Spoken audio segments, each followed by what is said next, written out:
So you have decided that the stock horsepower in your E36 just is not cutting it anymore, and you have looked at the price of an M3 engine swap and realized you could probably build something faster for less money. Welcome to the world of turbocharging your E36, a journey that will test your patience, your wallet, and your knuckles, but the reward is the sound of a blow-off valve and the feeling of being pinned to your seat.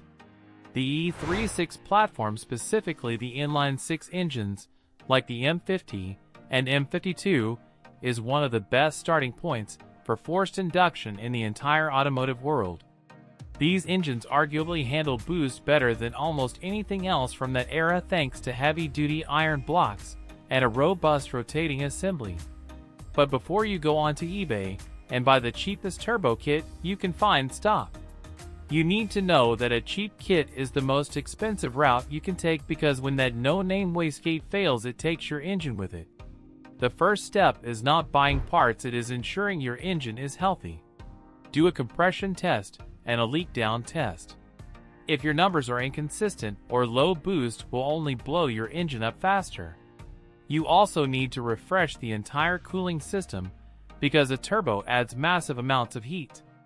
Upgrade to an all-aluminum radiator, a high-flow metal water pump, and a lower temperature thermostat.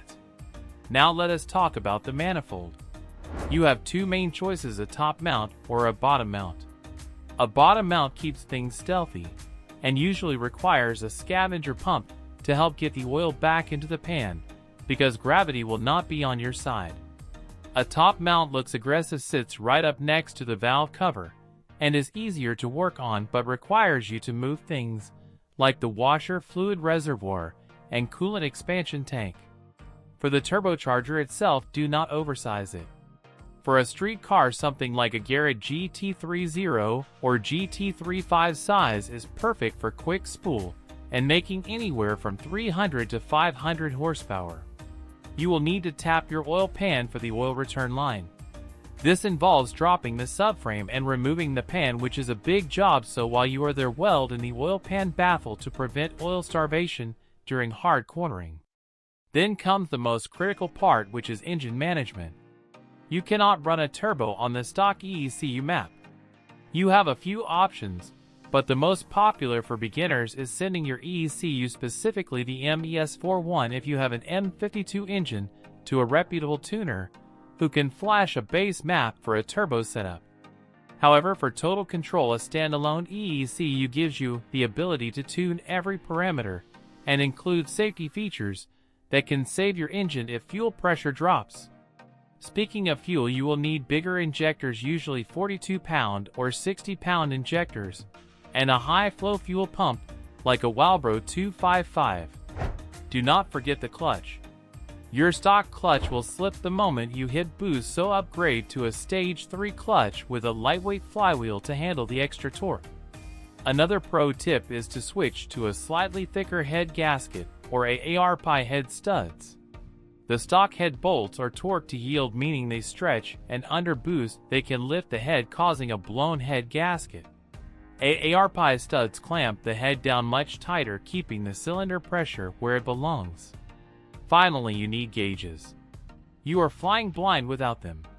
A wideband IEFAR gauge is mandatory to monitor your air-fuel ratio. If you see that number go lean, meaning above 12 or 13, under load, lift off the gas immediately. You also want a boost gauge and an oil pressure gauge. Building a turbo E36 is not a weekend project. It is a system of systems working together. You will have boost leaks, you will have vacuum leaks, and you will probably melt a spark plug wire or two. But when you finally get it dialed in, and you hear that turbo spool up, and the rear tires break loose in third gear, you will understand exactly why this is the holy grail of budget performance cars. Just remember to budget an extra 20% for all the little fittings, hoses, and clamps you forgot to order, because that is the reality of project car life.